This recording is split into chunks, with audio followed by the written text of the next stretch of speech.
Bienvenidos al taller de habilidades para la dirección de audiencias en los procesos laborales. En esta oportunidad vamos a tratar la sesión número 14, referido a la dirección efectiva y eficiente de las audiencias y la toma de decisiones en audiencia. Vamos igualmente en esta parte a reproducir lo que hemos referido en torno a la forma de desagregar el debate, que tiene la misma importancia en lo que es la dirección efectiva y eficiente de audiencias. Es decir, la forma como se planifique el desarrollo de la audiencia debe necesariamente pasar por un desagregado de sus fases y partes. Recordemos, una audiencia de juzgamiento, que es la audiencia central en el modelo del proceso oral, tiene varias fases: la confrontación de posiciones, la actuación probatoria, los alegatos finales y la sentencia. Y cada una de ellas tiene a su vez sus fases correspondientes. Y entonces la planificación de la audiencia debe pasar por realizar este desagregado. De manera que, por ejemplo, en la etapa de la actuación probatoria, que tiene dos fases, la etapa de admisión y de actuación, en la primera parte, luego de determinar los hechos controvertidos que requerirán de prueba, debe pasar a determinarse cuáles son las pruebas que deben admitirse, cuidando los principios que están vinculados a la admisión de pruebas, es decir, aquella prueba pertinente, conducente y útil para el hecho controvertido fijado como requerido de prueba. Luego, cabe la posibilidad del ofrecimiento de pruebas extemporáneas. Luego, la posibilidad de la formulación de cuestiones probatorias.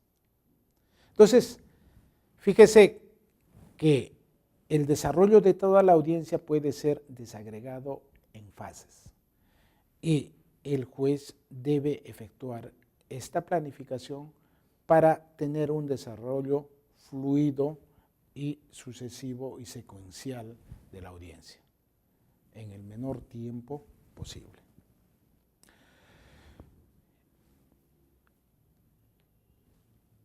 Debe olvidarse el juez de la costumbre habitual que se tenía en el modelo del proceso escrito. El juez era una suerte de traslado de peticiones o de absoluciones en una actitud pasiva. Esto no puede ocurrir en este modelo. El juez tiene que asumir el rol protagónico en el desarrollo del proceso, por tanto, en el desarrollo de la audiencia. Es importante que para tener una dirección efectiva de las audiencias, desarrollar un sistema de toma de apuntes sobre la base de la teoría del caso formulada por las partes y el desarrollo mismo de la audiencia. Hemos sugerido en sesiones anteriores que es importante que el juez cuente con una ficha de trabajo, en el cual se indiquen datos generales del proceso y datos específicos vinculados a las pretensiones y pruebas ofrecidas por las partes. En esta ficha se precisarán los hechos controvertidos fijados en la audiencia y el desarrollo de la actuación probatoria. Finalmente, las peticiones que formulen las partes en sus alegatos finales. Esta toma de apuntes será vital porque eso será el insumo principal para la proyección de la sentencia. No es posible concebir que existan sentencias cuyo contenido no guarda reflejo o no guarda compatibilidad con lo que ha ocurrido en la audiencia.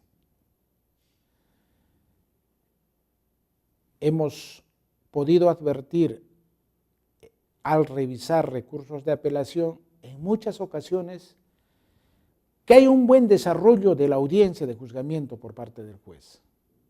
Sin embargo, este desarrollo o la información obtenida en la audiencia no ha sido recogida en absoluto en la sentencia. Esto nos da a pensar que no hay un trabajo coordinado del juez con los órganos de apoyo con que cuenta. Porque es el juez quien debe dar las pautas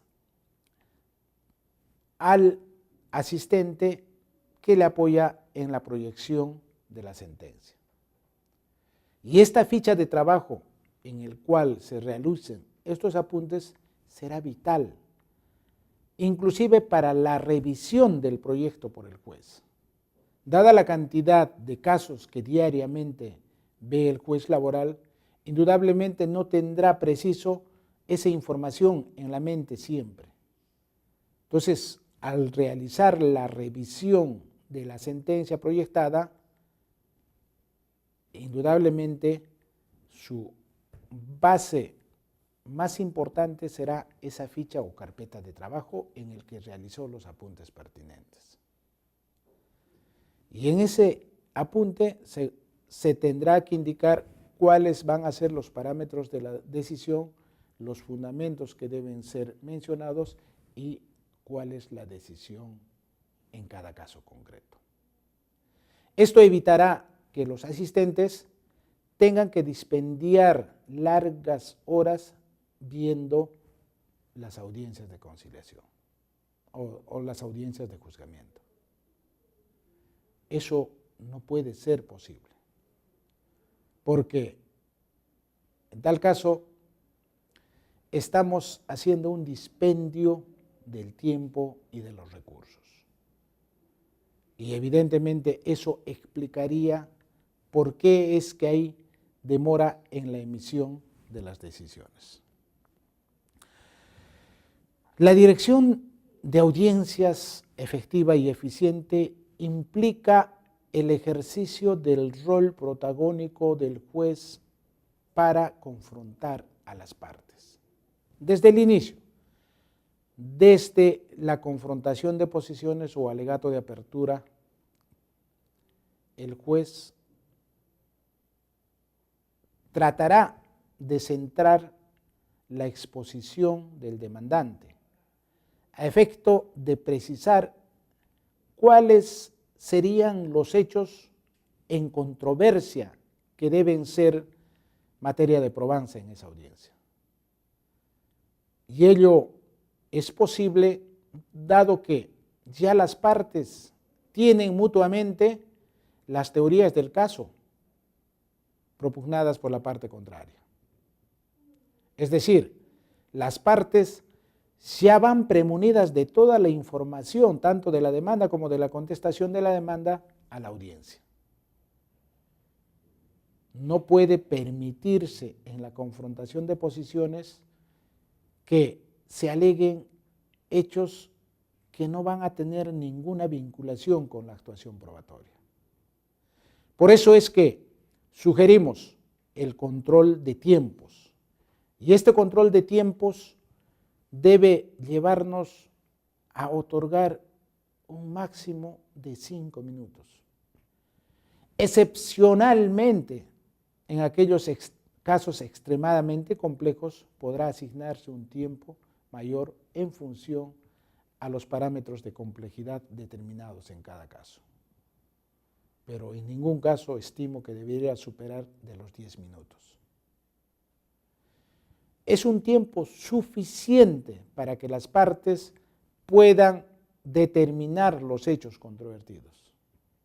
Esa es la esencia de la actuación de la audiencia de conciliación, de la audiencia de juzgamiento.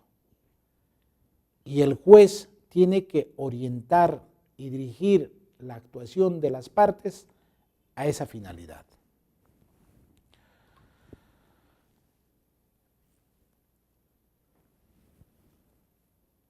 La dirección de audiencia debe implicar el ejercicio de la autoridad por parte del juez en forma amable pero con firmeza, no en forma autoritaria. De manera que pueda ir en cada actuación que realizan las partes, ir exigiendo precisión, concreción y sujeción al tema en controversia. Si el juez no hace ello, las partes podrán actuar desordenadamente y señalarán cualquier hecho, menos los que importan al caso en concreto. Entonces, es importante que la discusión se centre sobre el objeto o la finalidad determinada en la audiencia. No puede permitirse que los abogados, bajo la alegación del derecho de defensa o del debido proceso, pretendan innecesariamente dejar transcurrir el tiempo haciendo alegaciones ajenas o impertinentes a la controversia. Reitero, el control de tiempos es fundamental. Debe otorgarse igual tiempo a ambas partes. Solo así se podrá lograr una audiencia de calidad y, por tanto, se podrá lograr una información de calidad que conllevará irremediablemente a la posibilidad de emitir inmediatamente una decisión igualmente de calidad. La improvisación que se genere por parte del juez o de las partes va a desnaturalizar y obstaculizar estos propósitos. Por eso es que la importancia de formular un método general de dirección de audiencias que le permita al juez desarrollar ordenadamente su labor. Lo contrario significará un caos y un desorden y no permitirá lograr la obtención de información de calidad y menos permitirá emitir una decisión inmediata de calidad. Ahí radica el elemento principal que debe cuidarse a efecto de lograr los propósitos de la reforma procesal. Es indudable que el juez debe destinar los tiempos necesarios para preparar la audiencia. Y solo así logrará este propósito.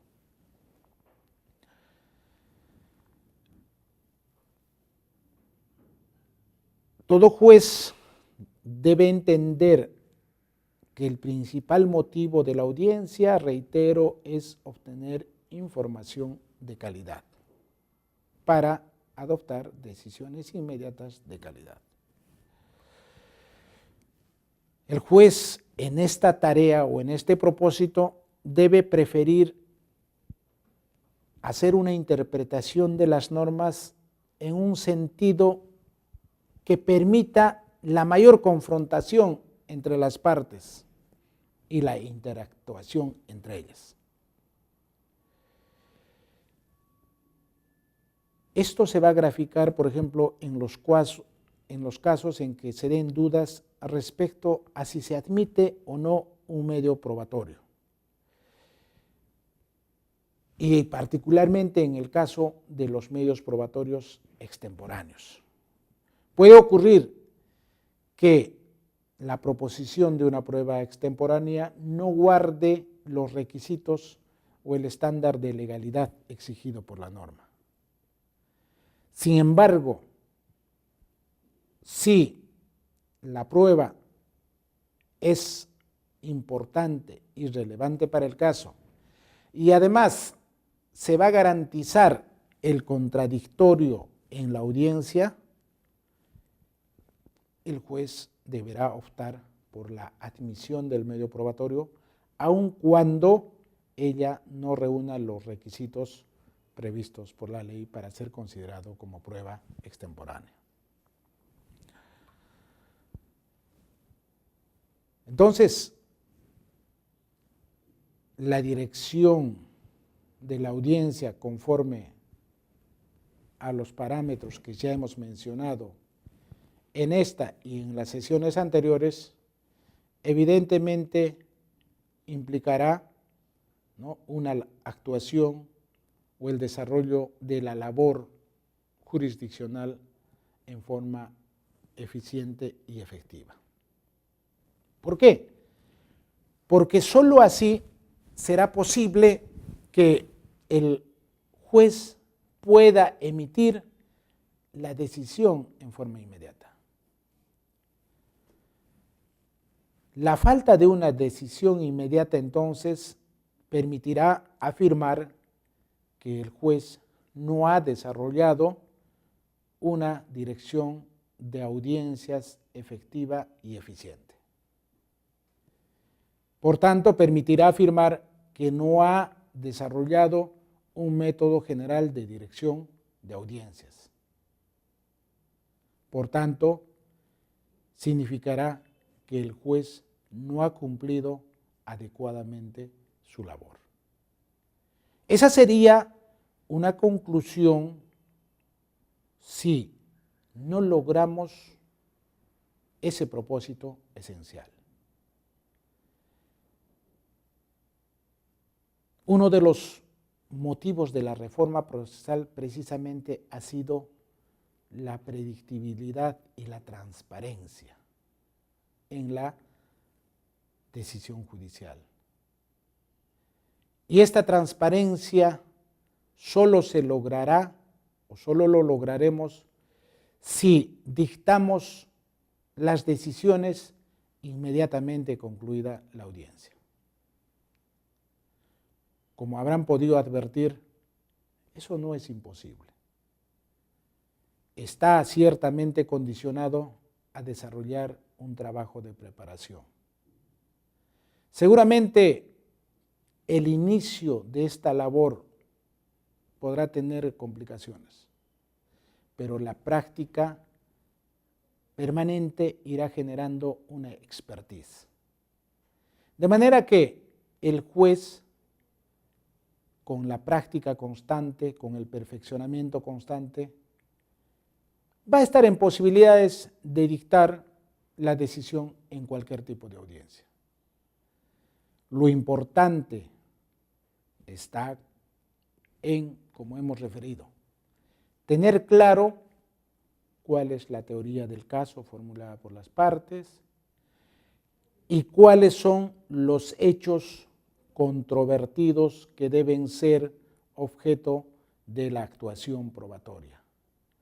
Ahí reside la esencia, la clave del éxito de este modelo. Solo si logramos ello, podremos estar en capacidad de emitir la decisión. Entonces, la decisión, a modo de ejemplo, será como, por ejemplo, cómo se logra preparar una buena comida. Solo si se usó los ingredientes correctos, respetando las proporciones y los tiempos de elaboración y cocción. La planificación de una audiencia en fases, en etapas, y en tiempos, y la identificación correcta y adecuada de los hechos controvertidos permitirán lograr una decisión de alta calidad. Entonces, decidir en audiencia tiene su correlato en una dirección eficiente y efectiva de la audiencia. Contrariamente, si no decide en la audiencia, quiere decir que el juez no ha tenido una dirección efectiva y eficiente de la audiencia.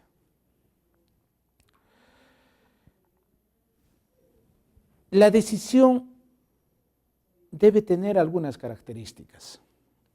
Debe ser clara y concisa, debe centrarse, si bien es cierto, sobre las pretensiones, pero esencialmente sobre los hechos controvertidos. Y puede ser estructurado de modo temático en función a las pretensiones. Debe ser fundamentado suficientemente explicando, sobre todo con claridad, a los justiciables las razones por las cuales se adopta determinada decisión.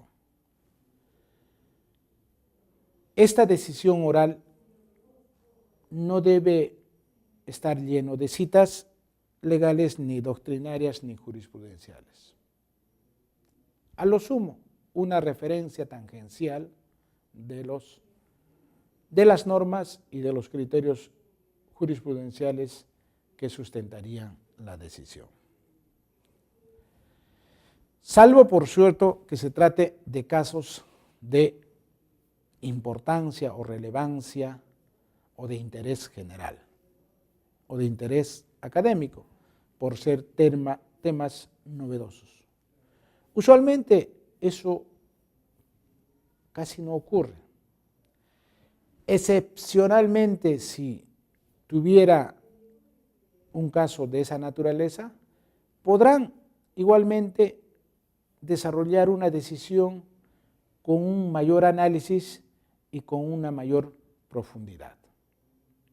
Sin embargo, eso no es lo general. Esos son ya casos singulares que podrían darse eventualmente.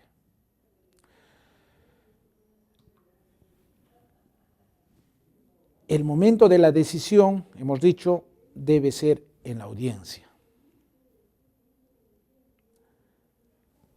Puede darse casos excepcionales en los cuales no se dicte la decisión. Y la propia ley lo permite. Hay un supuesto de excepción que se menciona, que es en los casos muy excepcionales. ¿Qué debemos entender por esos? Seguramente aquellos casos altamente complejos. Pero la regla general debemos señalar es la decisión inmediata. Se ha advertido que lo excepcional se está convirtiendo en regla. Y esto no podemos permitir. Debemos retomar la importancia, la trascendencia de una decisión emitida inmediatamente. Esto va a legitimarnos a todos los jueces. En estos tiempos de cuestionamientos a la labor jurisdiccional, la mejor muestra de transparencia y legitimidad que podemos expresar es precisamente dictando las decisiones en forma inmediata a concluida la audiencia. Esto, desde luego, implica un correcto entendimiento de la oralidad. No es posible entender que en algunas cortes o en algunos juzgados se está introduciendo una mala práctica. Se ha concluido la audiencia, se han emitido los alegatos finales y se ha suspendido la emisión del fallo oral y se fija fecha para la audiencia, para la entrega de la notificación de la sentencia. Sin embargo, por razones que no entendemos, los jueces no pueden emitir la sentencia y se han visto obligados a señalar audiencias complementarias. Podríamos decir, este es un traslado de los malos hábitos que regían en la vigencia de la ley 26.636. Esto es inaceptable. Eso no puede aceptarse en este modelo oral. Ello simplemente ratificaría que el juez no ha preparado la audiencia, ha llegado a improvisar la audiencia y por eso que no ha podido lograr la información necesaria para resolver los hechos controvertidos.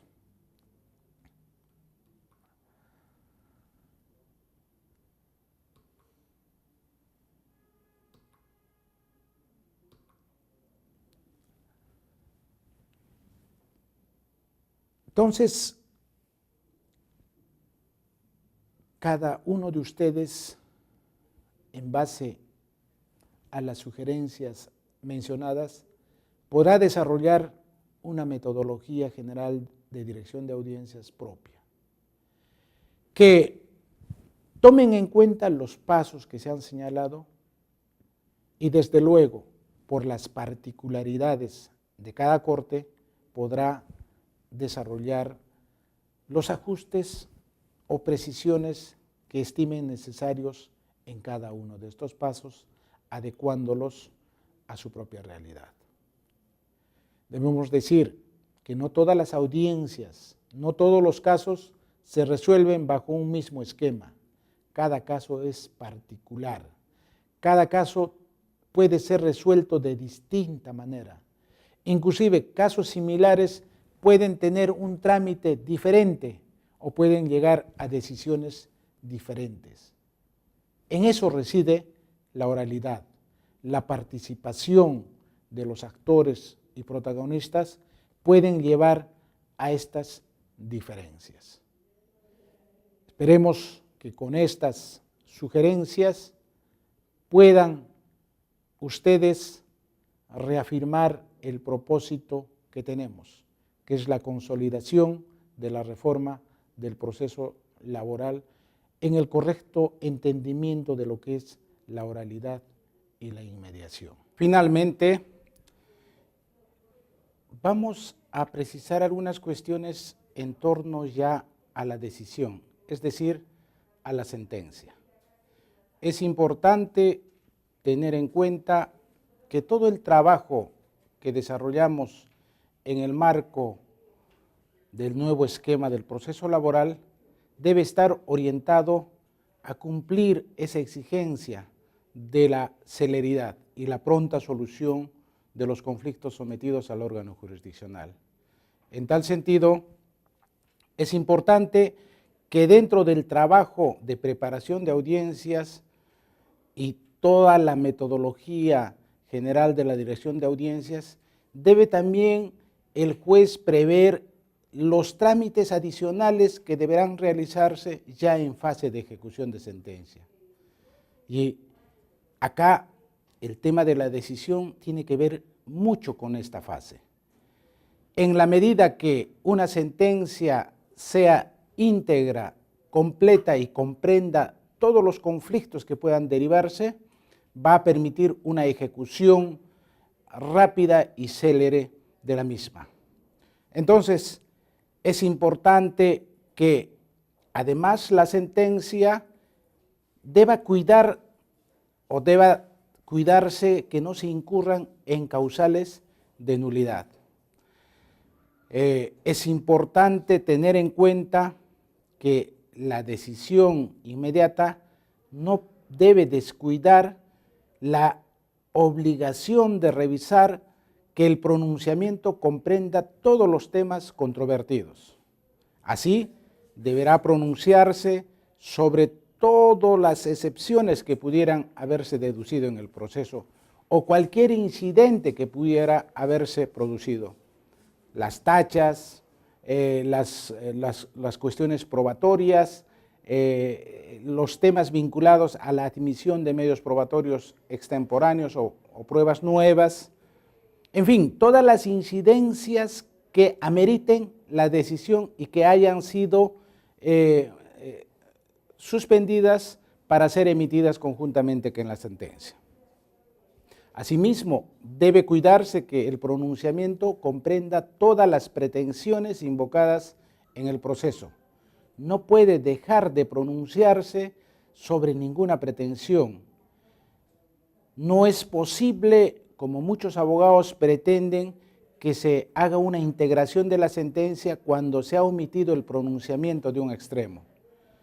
Inevitablemente la falta de pronunciamiento conllevará a una nulidad y esto evidentemente impactará en la celeridad del proceso. También debe tenerse en cuenta que en muchos casos en este nuevo modelo se invocan las pretensiones de pago de honorarios, que debe entenderse que es una pretensión distinta a las invocadas en el proceso, porque ella está vinculada a la relación jurídica que se ha establecido entre el abogado y el demandante. Y las obligaciones que se pudieran reconocer o establecer corresponderán ser asumidas a quienes integran esa relación particular. Consideramos que no le corresponde al empleador el pago de los honorarios que se reconozcan en una sentencia. Esto hay que distinguirlo de los costos procesales que sí debe pronunciarse obligatoriamente. Hay que distinguir entonces lo que son honorarios profesionales con los costos del proceso. Debe pronunciarse sobre los intereses. La falta de pronunciamiento sobre este tema va a originar una prolongación en la etapa de ejecución. En tal sentido, se recomienda que la sentencia en todos los casos debe delimitar cuál va a ser la tasa de interés legal aplicable a cada uno de los beneficios reconocidos y cuáles van a ser los periodos de cálculo correspondiente, dado que cada beneficio tiene una forma distinta de devengue, es decir, la fecha de la obligatoriedad del cumplimiento y por ende del devengue de los intereses varía en cada beneficio social. Asimismo, y no olvidar, la ley en su artículo 31 impone la necesidad de que se pronuncie sobre el importe o la determinación del importe de los costos o la forma o la determinación de la forma de su cálculo. Recuerden que conforme al Código Procesal Civil se imponen costos procesales y costas por cada instancia.